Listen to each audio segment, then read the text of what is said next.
নমস্কার বন্ধুরা, কেমন আছেন সবাই? পেশার রান্নাঘরে সকলকে স্বাগত জানাই।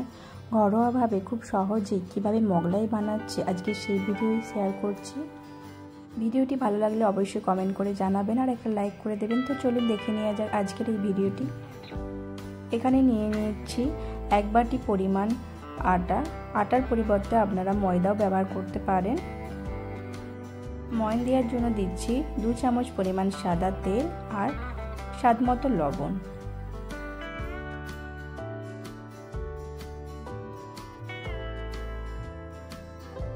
লবণ আর তেলটাকে ভালোভাবে আটার সাথে মিশিয়ে নিতে হবে।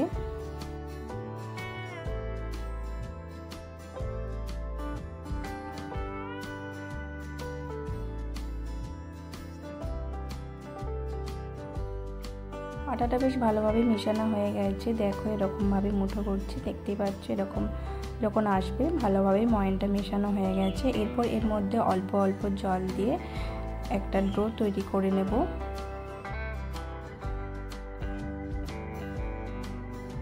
ডোটা একদম শক্ত বা নরম করা যাবে না, মোটামুটি করতে হবে। লুচি বা পরোটা যেরকম ডো তৈরি করা হয় সেইভাবেই করতে হবে। একটা ডো তৈরি করে নিয়েছি। এরপর হাত দিয়ে বেশ ভালোভাবে এটাকে মেখে নেব।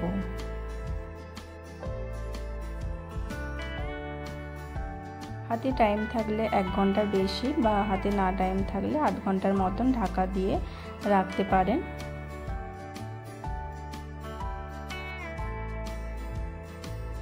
এক ঘন্টার পর আমি ঢাকনা খুলে এটাকে আবারও হাত দিয়ে একটু দলে নেব।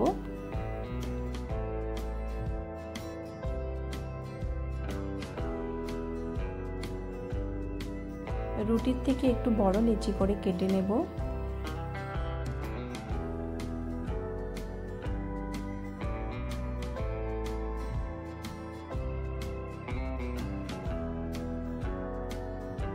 এখানে 4টি লেচি নিয়েছি। এরপর এটাকে গোল করে নেব।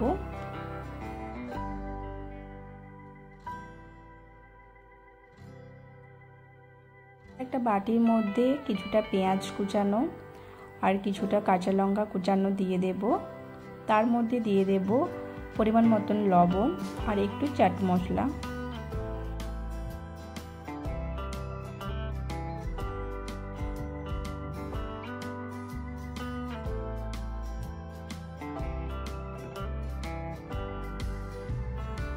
তারপর এর মধ্যে দিয়ে দেব 2টো ডিম।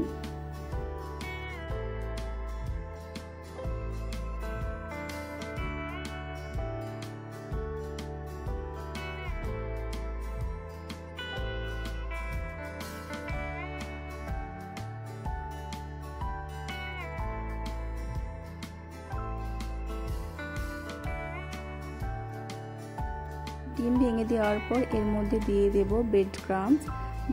তারপর ভালোভাবে সমস্তটাকে ফেটিয়ে নেব।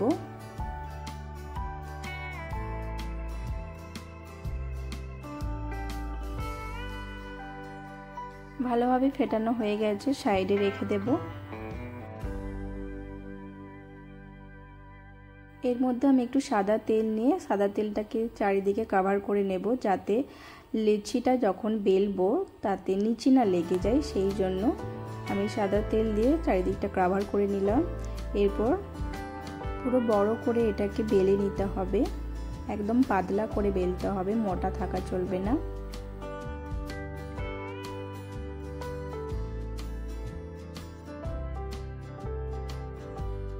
দেখতেই পাচ্ছ পুরোটা কভার হয়ে গেছে। খুবই পাতলা করে এটাকে বেলতে হবে।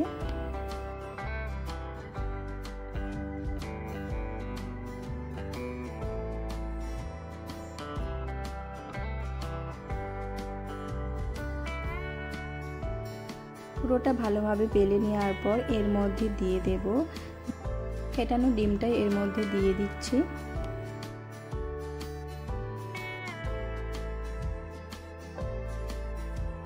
ডিমটাকে রুটিটার চারিদিকে দিয়ে দিতে হবে। এইভাবে পুরো চারিদিকটা কভার করে দিতে হবে ডিমটাকে।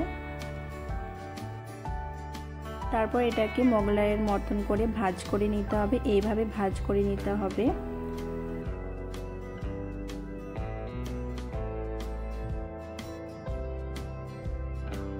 এভাবে ভাঁজ করলে ডিমটা যাতে ভেতর থেকে না বেরিয়ে যায় এভাবে ভাঁজ করে নিতে হবে। আর সঙ্গে সঙ্গে তেলে ভেজে নিতে হবে, রেখে দিলে চলবে না। কড়াইয়ের মধ্যে সাদা তেল গরম করে নিয়ে এর মধ্যে মোগলাইটাকে দিয়ে দেব।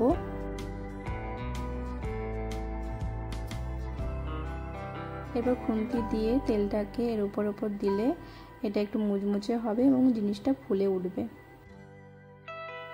উল্টে একটা সাইড ভাজতে দিয়েছি, আবার একটু উল্টে দেখে নেব। ভাজা হয়নি তো তার জন্য আবার এটাকে উল্টে দেব। এভাবে তেলটাকে এরকম ভাবে দিলে মোগলাইটা একটু ফুলে উঠবে।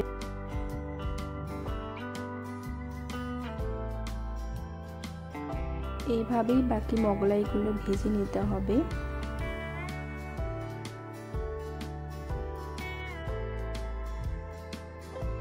এটা ভালোভাবেই ভাজা হয়ে গেছে, তুলে রাখবো। আর দেখেই বুঝতে পারছো কতটা ক্রিস্পি হয়েছে। আর মোগলাইটাকে এরকম শেপে কেটে নেব।